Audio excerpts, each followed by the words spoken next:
Now, just before we get into transfer review, we've got some breaking news. Mr. Arturo Vidal. We speak about him later on, so basically ignore that now because it's pointless.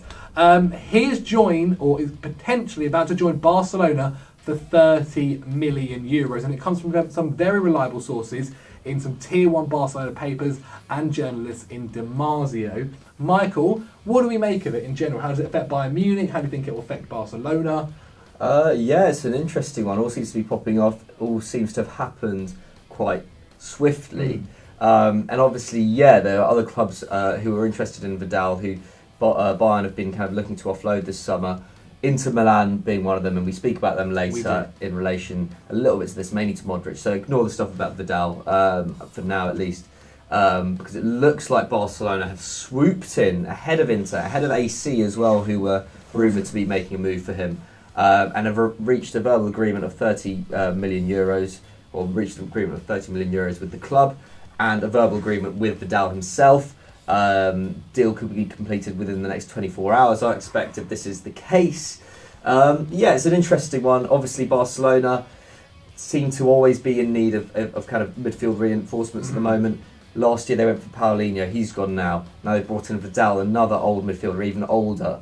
Less money, but very, very short-term target here. Very quick fix, especially considering that they were looking at the likes of Paul Pogba this summer, Adrian Rabiot, Pjanic as well, who again a little bit older, but not the same age as Vidal. So, yeah, I mean, I don't Bayern, know. though? For Bayern, I don't know. Is it a bad thing in general?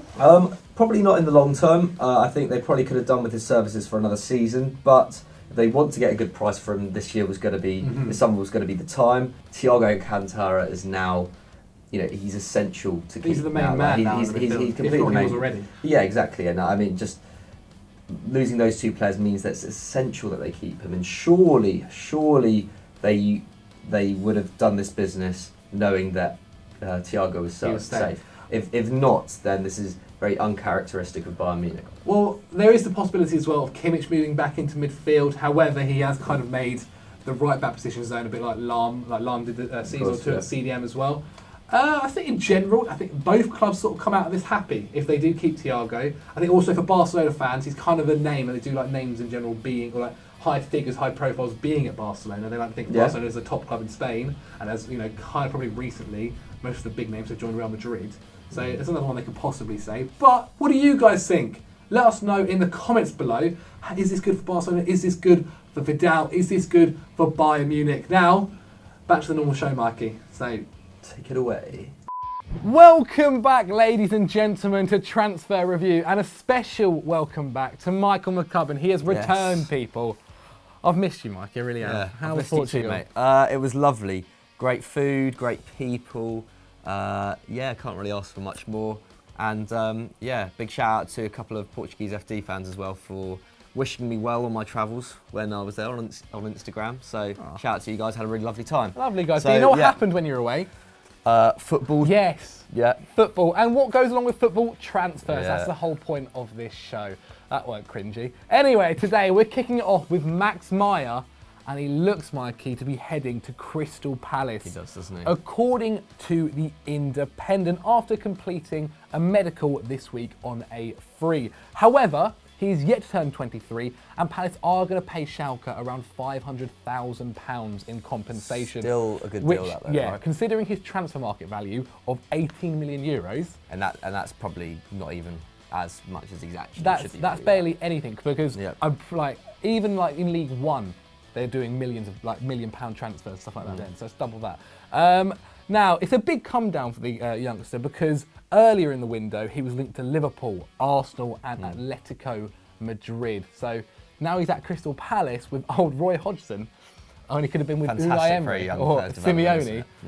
It's not the best world for him. But his manner of his departure of Schalke is probably what put off the big clubs. Meyer turned down a number of contract offers from them, one which reportedly would have made him the top earner at Schalke, before Schalke pulled out of talks completely. And then he was suspended by the club for the final month of the 17-18 season, in which he gave an unauthorised interview where he suggested sporting director Christian Vidal was one of the reasons for him leaving the club. Not only that, he also had some huge salary demands, which Palace aren't too put off, as they're reportedly going to be paying him £170,000 a week. I find this very hard to believe.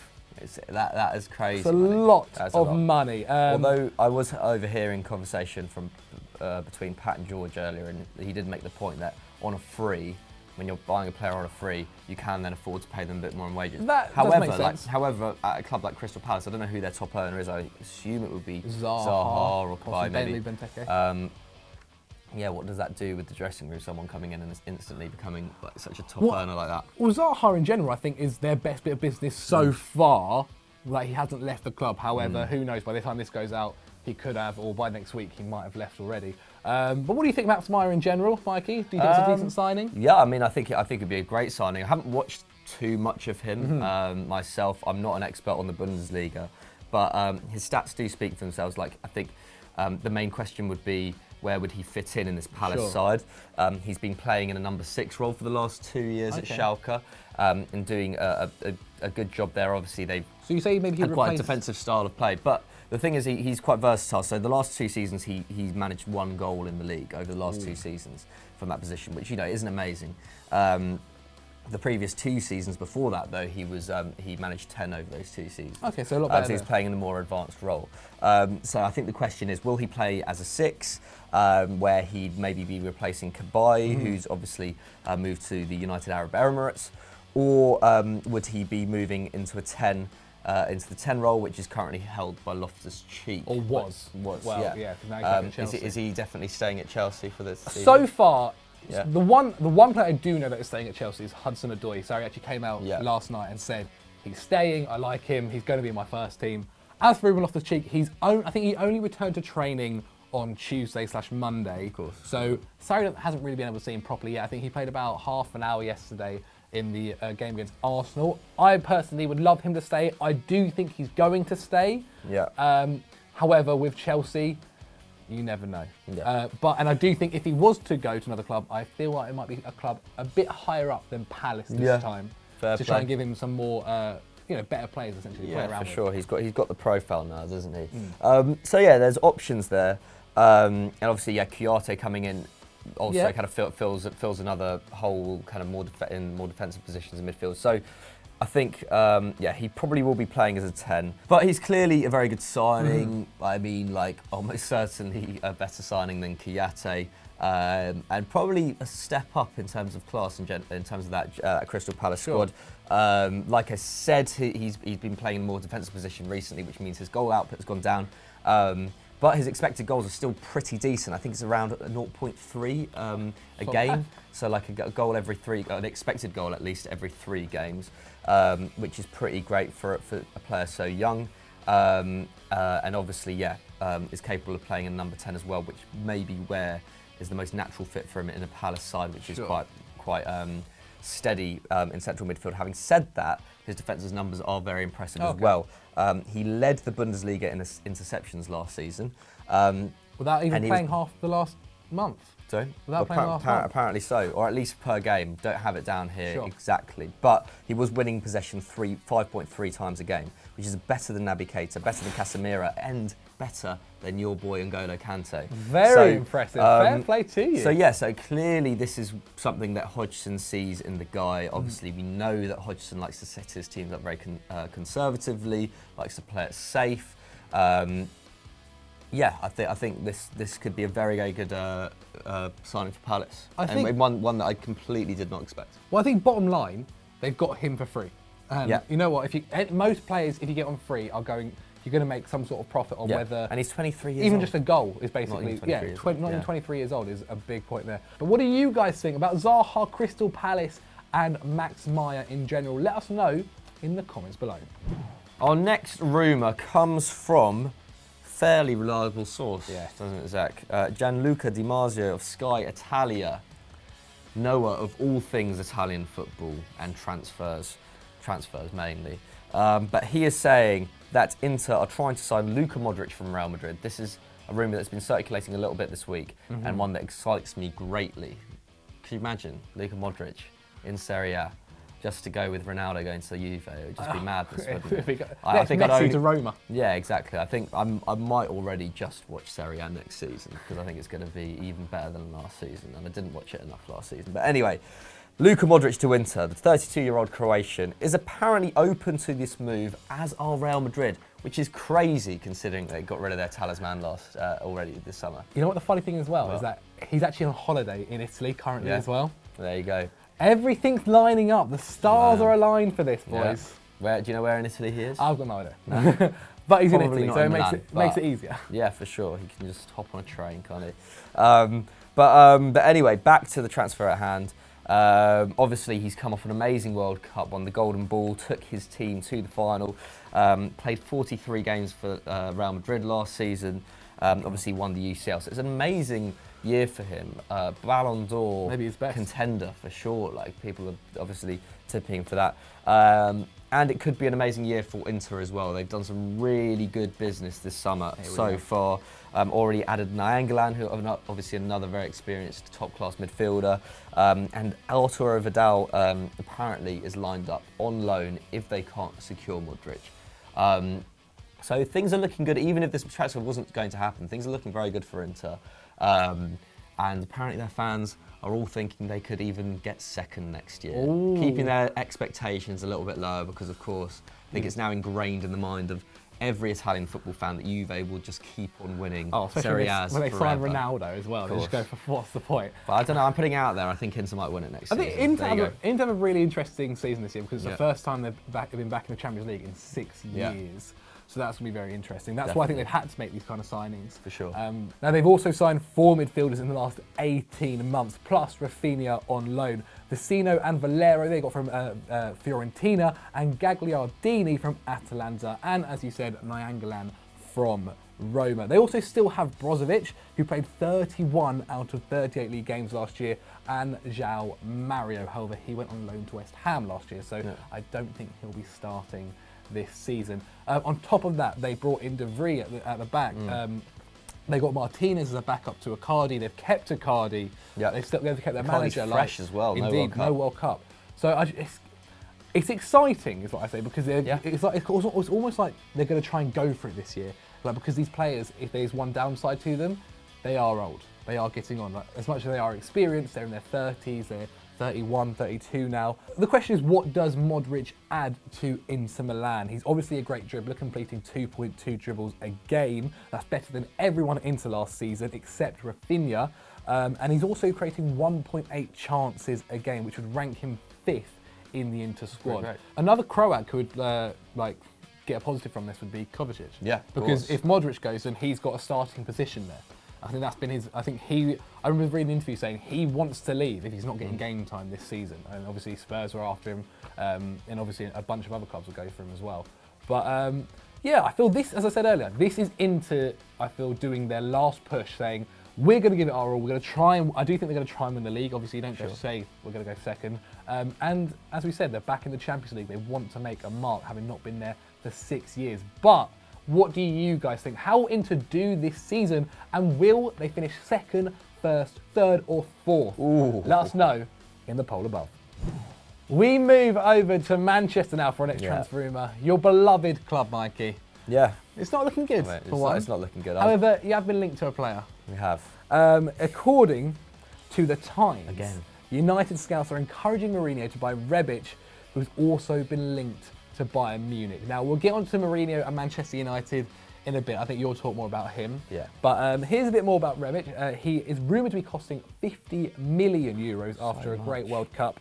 But that's kind of a cheaper option considering you were linked to Perisic, Gareth Bale and Willian. Look, Mikey, just give us 62 million and you can take Willian. That's all I want.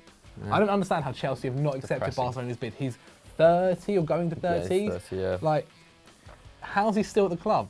Don't get me wrong, he's an absolute servant, but Chelsea just love doing bad business. He's been a great player, but I just don't understand how we've kept him, especially when...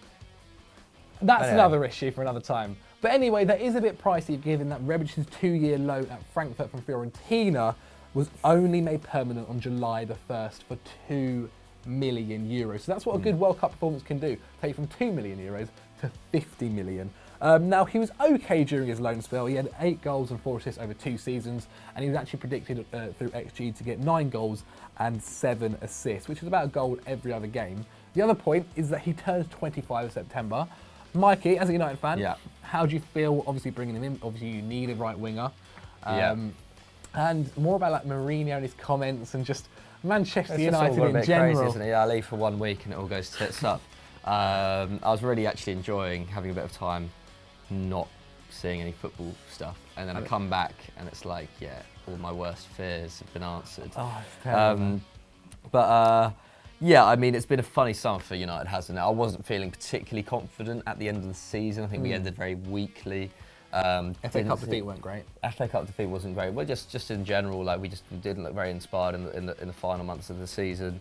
And yeah, I mean, Fred was a good signing.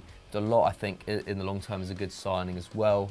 So that seems to be going well, and obviously nothing's really happened since then. Mourinho obviously has done about just about everything that we kind of thought he might do, right? Like slagging off the youngsters. Martial doesn't know where Martial is, apparently. Martial's a kid. So yeah, so that's all. Yeah, apparently we're going to actually be fining for him for that as well. So that's all completely ludicrous. But yeah, and apparently he said he gave the club a list of 5 targets months ago. Apparently there was also a list of 9 central defenders as well. Yeah. And obviously, yeah, little progress has been made. He thinks he'll get 1 maximum by the end of the window next week, which I'm probably inclined to disagree. United aren't usually a club to be doing a lot of business late on. Usually we maybe make 1 signing in the last week of that. So yeah, I'd probably be inclined to agree with him. Clearly he's very frustrated. So yeah, it's a difficult one. I think I kind of sympathise in some ways. I think United have been nowhere near as active in the transfer market as they have had to be in the last 12 months, especially considering the progress that Liverpool have made, especially considering the kind of signings that Man City have made since Pep's come in.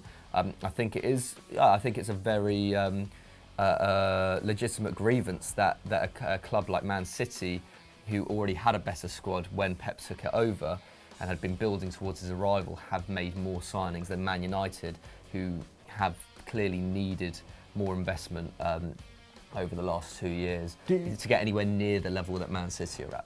Do you think it's Mourinho's 3rd season syndrome? Because perhaps. He's not been at a club longer than 3 seasons. Perhaps, yeah. I think it's partly Mourinho's 3rd season syndrome. I think it's also partly the fact that Jose Mourinho is managing at a club that isn't very well run. Like I think so. Like I don't know. Like it's hard to say. I think yeah. After the first 2 months of the season, well, I think he still will be here after the first 2 months of the season. We'll be able to comment more on Mourinho's. Yeah, kind of Mourinho's standing in the United dressing room and whether he is really failing badly. I think I think it's too early to comment now. What we know now is that we've so far have been pretty rubbish this transfer window and are not addressing key areas in which we need to improve on next season. What I don't like is seeing him come out and saying things like, Alexis Sanchez gave it his all. The fault was about all the other players around him. I think that's disgusting. I think in pre-season that's completely uncalled for. You think about the Mourinho of prior, where he would defend every player. Yeah. When he's at Chelsea, he'd defend every single player whenever something happened. He would take the blame. Yeah, but he's never done it at United. He's always thrown players under the bus. Okay, here's a question to end it on. Would you take Zizou in January? No. No. I don't know. I don't. I want one of the best managers in the world. I want a top 5 manager. And you don't think Zidane's one of them? He's not. No, he's clearly not a top 5 manager, is he? Like, come on. Pochettino, Conte, You say it. Guardiola, Klopp. Clearly all better than Zidane. I can't think of another manager right now, but there definitely is another one. Sarri probably better than Zidane. Oh, that's a hot take. But what do you guys think? I don't think it is. Allegri better than Zidane. He's annoyed. Yeah, what do you guys think? How's Mourinho going to do? How's Manchester United going to do? And should Zidane take over? Yes, common's easy. Come to the press. This is all got blown way out of proportion. Our next rumour comes from the Star, and this is quite an interesting one. Lewis Cook to Spurs. Apparently, Tottenham want the 21-year-old midfielder from Bournemouth. And this could be quite a good signing. Bit of a Pochettino move here, right? Young Englishman, great potential, making waves over the last 12 months. It can only mean one thing. Started 25 Premier League matches last season, also captained England to the Under-20 World Cup in the summer of 2017. So the guy has got kind of prestige at this age. Also won his first senior cap for the Three Lions against Italy in March. So yeah, like things are looking up for the guy, especially considering Bournemouth only paid $7 million for him 2 years ago. But this might present a bit of a headache for Eddie Howe.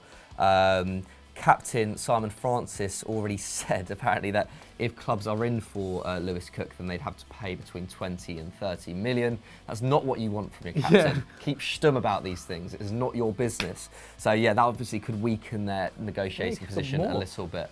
But then again, Bournemouth haven't really been ones to post huge profits on players so far. Obviously, they're still a relatively new Premier League team. What do you think, Zach? Well, he's not really the Kovacic or Caballos signings that they were linked to at the beginning of the transfer window. No. But as you said, like Dembele, no one really knows where he's going. Dyer and Wanyama aren't really going to give you the best attacking output. Sure. So Lewis Cook's he's a fine signing. I wouldn't be too amazed. He's defensively sound. He wins 4 tackles and interceptions a game last season, and very only Wanyama had better defensive numbers in Spurs' midfield, and he only played 900 minutes last year, under 900 minutes even. Lewis Cook? No, or Wanyama? Wanyama. Okay. Yeah. The big thing for me in Spurs, like right now, their biggest problem is they don't really have the money to go and pay big transfers or big wages. That's why they're paying a £1 billion stadium off. I think, as we said earlier, they're going to be a bit like Arsenal when they moved into the Emirates. And I kind of feel like this season / possibly next season could be their last season of having these sort of players. Like there's only so long Dele Alli can go there and go, okay, I'm not on the biggest wages. I want to see what Tottenham can do. I want to see the project, what's happening. Same with Pochettino, to be fair. Yeah. Of when Pochettino's not getting his targets or the big players that he wants.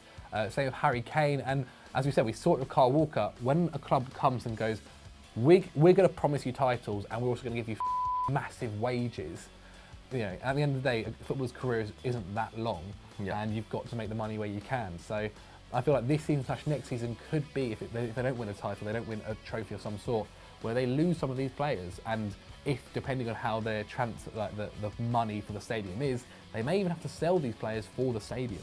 In general, like Lewis Cook is a fine signing if you were to make him, but I didn't say he'd start in the squad. He's not going to push out Eriksen. He's not going to push out Son or anything like that. Or he's not going to push out Dele Alli. He'd be maybe more of a rotation player, and that's not the worst thing in the world. Yeah. But I think maybe to be coached by Pochettino, whether it's for 1 or 2 years or longer, would be really good for him. And I think it could be quite an exciting move for Lewis Cook, and in the long term for Tottenham as well. We'll sit there. We haven't really seen enough of this boy yet to really know what he's capable of. And at a club like Spurs, you could definitely get a better idea of it. So but what do you guys think? Do you think this is going to happen? And what do you think about Spurs' prospects in the upcoming season? Let us know down there, and we might reply to you. Mikey, it's now time for our transfer shocker. Ooh. And I'm going to be honest, it's not that big. Bit of a dance squib, isn't it? Now, according to Sky, both Besiktas and Barcelona are in for Simon Mignolet, or Simon Mignolet, depending on how you say it. Sunderland legend. Oh, I bet Deegee's livid he's not returning. Yeah. Anyway, currently the Blaugrana number 2 is Silerson, and he's been linked with Chelsea. Please, God, don't let that happen as a replacement for Courtois. Imagine if we go from Courtois to Silerson. Well, that would actually be a replacement. Oh, I thought he meant for to be the number 2. No, that's fine. Wow. We've already got Rob Green in. Yeah. Don't worry. Okay, that's news to me as well. Clearly, I've just been living on another planet. Rob Green. Rob Green is now Chelsea's third choice goalkeeper. Wow. There's a live reaction, guys. Anyway. So funny. Silerson is 29 years old and has spent 2 seasons at Barca, only making 2 league appearances, and is made 21 in all competitions. That could see him leave, obviously, for more game time, and a prompt move for 30-year-old Mignolet, who's now the third choice keeper at Anfield behind Karius and Alisson. What do you make of it, Mikey? How much do you think it'll go for? It all kind of makes sense. Yeah, I mean, I don't think this is a very unusual move from Barcelona at all, really. Apparently, it cost around £12 million, which is actually quite a lot for a backup keeper. Like let's remember, like keeper transfers have only really started inflating in the last 2 years. But apparently Mignolet has been withdrawn from Liverpool's training camp in France. So yeah, I mean, yeah, this could definitely be on the cards, especially that he doesn't want to be like sitting third choice. At least being second choice at Barcelona could potentially give yourself iconic status, a la Jose Manuel Pinto, who is now a music producer. But yeah, so this, I mean, yeah, I'm sure it would be absolutely fine for Mignolet. Third choice at Liverpool, where you know, great, like Liverpool, good city, but second choice at Barcelona. You've got the beach there, you've got really nice mountains around. Might possibly get paid more. Yeah, probably get paid a little bit more. What else have you got there? Yeah, you've just got fun playing stuff. with Lionel Messi in training. Lionel Messi in training. You can go to Park Güell on the weekends, Gaudi houses, really nice architecture and stuff. I think it'd actually be stupid if you didn't do this move, to be fair. Yeah. But there's the transfer shocker. Not really that much of a shocker, was it? So that's the end of Transfer Talk for yet another week. If you've got any transfers that we've not covered, make sure you put them in the comments below and you can discuss them there. It's a nice little form. Hit us up on Instagram to check out our pictures. You know, that's how it works. Mikey, though, what should they do now? They should go to Football Mundial from Tuesday. I wasn't here, but James Wayne filled in for me, and it was all the better for it. So go check that out. Very entertaining stuff. Go check out all the other wonderful stuff we've got on EFD. Stat Was the Champions is still going on, isn't it? And don't forget to like and subscribe. Thanks for watching. See you later.